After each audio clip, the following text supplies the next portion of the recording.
Good morning students, how are you. आज हम संस्कृत में पाठ 9 पढ़ने वाले हैं जिसका नाम है भारत वैभवम।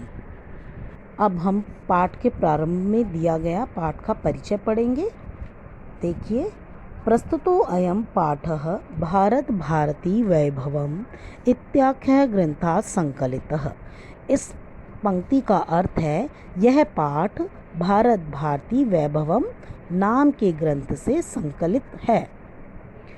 अस्य महनीय ग्रंथस्य रचनाकारः श्री निम्बक आचार्य पीठाधीश्वरः श्री राधा सर्वेश्वर शरणदेवाचार्यः श्रीजी महाराज वर्तते। इस महान ग्रंथ के रचनाकार निम्बकाचार्य की गद्दी के अधीश्वर यानी उनके आगे उनकी गद्दी पर बैठने वाले श्री राधा सर्वेश्वर शरणदेव आचार्य श्री जी महाराज हैं। भारत भूमि भारतस्य भारत्या च संस्कृत भाषाया वंदनात्मकं सुंदरं गीतिकाव्यम् एतद् अस्ति यत्र गीता गंगा गवाश्च इत्येवं गकारत्रयी अपि सुष्ठु वर्णिता। पहले हम इसको आधी लाइन में देखेंगे कि भारत भूमि भारत भारती और संस्कृत भाषा का वंदना से युक्त यह गीति काव्य है। भारत भूमि और भारती, भारत भूमि को ही कहा जाता है। भारत भूमि, भारत, भारती और संस्कृत वंदना से सुंदर वर्णन किया गया है। ये गीति काव्य है जहाँ गीता गंगा गाव यानी गौ माता जिसे हम गाय कहते हैं, इन तीनों का गकार मानी ग से शुरू होने वाले शब्द, इस प्रकार ये तीन गकार भी अच्छी तरह से सुष्ठु यानी अच्छी तरह से वर्णित हैं। अत्र संग्रहीतः ग्रंथस्य अस्य स्वल्पः अंश एव एतावद् कलात्मकः सर्वांगसुन्दरः मधुरश्च अस्ति यत् बंकिमचन्द्रस्य वन्दे मातरम् इति गीतम् अनायासं स्मारयति। अब क्या इसमें बताया गया है कि यहाँ पर संग्रहित इस ग्रंथ का छोटा सा अंश ही, स्वल्पम यानी थोड़ा सा अंश ही इतना कलात्मक, सर्वांग सुंदर यानी सब तरह से सुंदर है, बहुत सुंदर है और मधुर, इतना मधुर है कि हमें बंकिम चंद्र चटर्जी की रचना जो वंदे मातरम है उस गीत का अनायास ही स्मरण हो आता है। ऐसा ही सुंदर वो गीत है, जितना सुंदर ये गीत हमें दिया गया है हमारे पाठ का, उतना ही सुंदर गीत हमारा वंदे मातरम है, जिसमें भारत की विशेषता, महिमा, उसकी महानता का वर्णन है और कवि उसकी वंदना करता है। अब हमारा पाठ आरंभ होता है। अब हम पाठ शुरू करते हैं। पाठ जैसा कि ये गीत है, गीत में शुरुआत कैसे होती है देखो। वंदे नितराम भारत वसुधाम दिव्य हिमालय गंगा यमुना सरयू कृष्णा शोभित सरसाम। इन दो पंक्तियों का अर्थ है, इसमें कवि कहते हैं कि मैं श्री जी महाराज परम दिव्य हिमालय नाम के पर्वतराज और फिर गंगा यमुना सरयू कावेरी आदि नदियों से सुशोभित पवित्र भारत भूमि का निरंतर अभिवादन या वंदन करता हूँ। इन दो पंक्तियों में हमारे हिमालय और विभिन्न नदियों के नाम से भारत की धरती को कवि वंदना करते हैं। इसके बाद नीचे वाला श्लोक आता है, उसमें है मुनिजन देवै निशम पूज्याम जलधि तरंगै रंजित सीमाम भगवत लीला धाममयीमम ताम नाना तीर्थ रमणीयाम।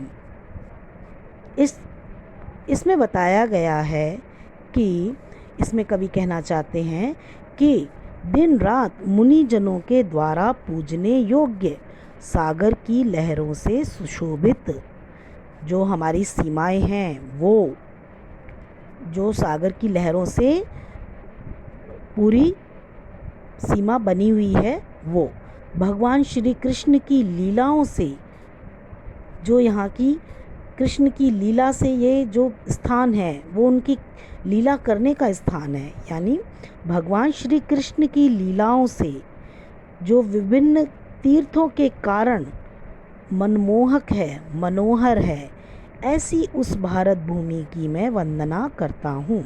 इसमें भी कवि हमारे भारत भूमि की विशेषताएं बता रही हैं और ये बता रही हैं कि ये भूमि क्यों विशेष है, क्योंकि ये मुनिजनों के द्वारा पूजित है, सागर की लहरों से चारों ओर सुशोभित है और जो भगवान श्री कृष्ण की लीलाओं की क्रीड़ा स्थली है और विभिन्न तीर्थों के द्वारा जो मनमोहक बनी हुई है, ऐसी भारत भूमि की मैं वंदना करता हूँ।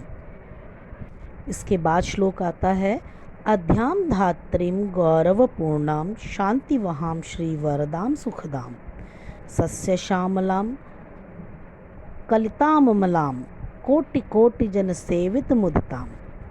इस श्लोक का अर्थ है कि यह भारत भूमि अध्यात्म का और विद्या का केंद्र है।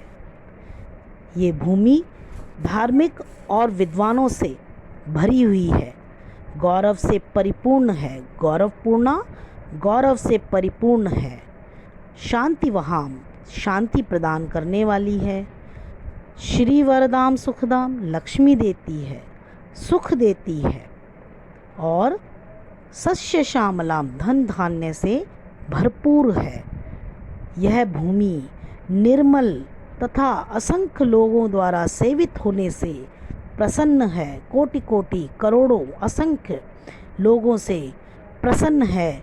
ऐसी भारत भूमि की कवि कहता है कि मैं वंदना करता हूँ। इसमें हमारी भारत भूमि की महिमा का वर्णन है।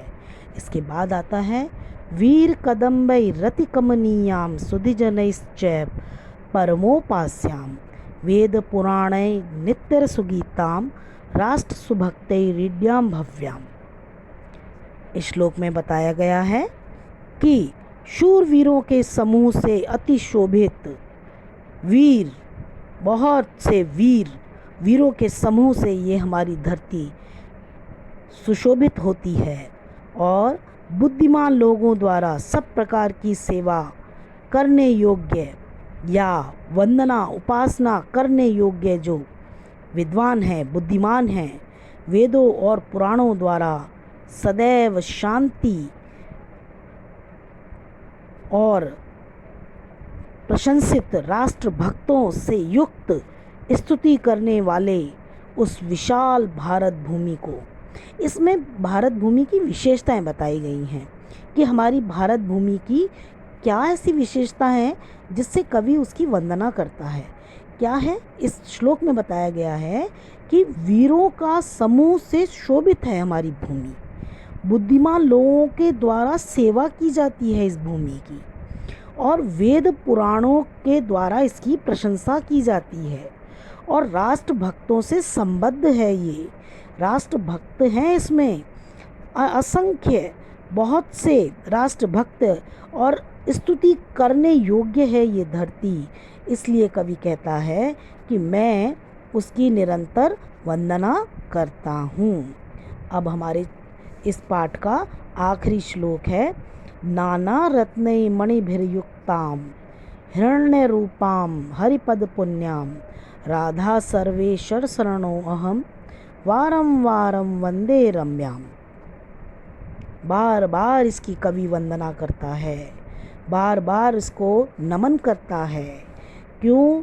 क्योंकि यह धरती अनेकों मोती माणिक नाना रत्ने, अनेकों प्रकार के रत्न, माणिक, मोती, मूंगा, जो ये सेमी प्रीशियस स्टोन होते हैं, इनको बोला जाता है कि मोती, माणिक, मूंगा आदि विभिन्न रत्नों से परिपूर्ण है और स्वर्ण स्वरूपा, हिरण्य यानी सोना होता है, तो हिरण्य स्वरूपा, हिरण्य यानी सोने, स्वर्ण के स्वरूप के समान भगवान के चरणों में रखने से पवित्र, मनोहर, राधा सर्वेश्वर की शरण में गया। मैं कवि, कवि अपने को कहता है कि मैं रचना करने वाला, मैं स्वयं उस बार बार उस धरती को प्रणाम करता हूँ और साथ ही राधा सर्वेश्वर यानी राधा कृष्ण की शरण में जाता हुआ बार बार अपनी मातृभूमि को, इस धरती को प्रणाम भी करता हूँ, जिसमें अनेक मोती, माणक, मूंगा, विभिन्न रत्न भरे पड़े हुए हैं, मणियों से परिपूर्ण है, स्वर्ण स्वरूपा है और भगवान के चरणों जैसी पवित्र है। और मैं उस भगवान के चरणों में पवित्र मनोहर राधा सर्वेश्वर की शरण में जाता हुआ अपनी धरती माता को प्रणाम करता हूँ। मैं आशा करती हूँ कि ये चैप्टर जो भारत वैभवम नाम से है, उसमें भारत की विशेषता, भारत की महिमा और हमारा कवि उसे क्यों वंदन करता है, ये सब आपको समझ में आ गया होगा। Thank you.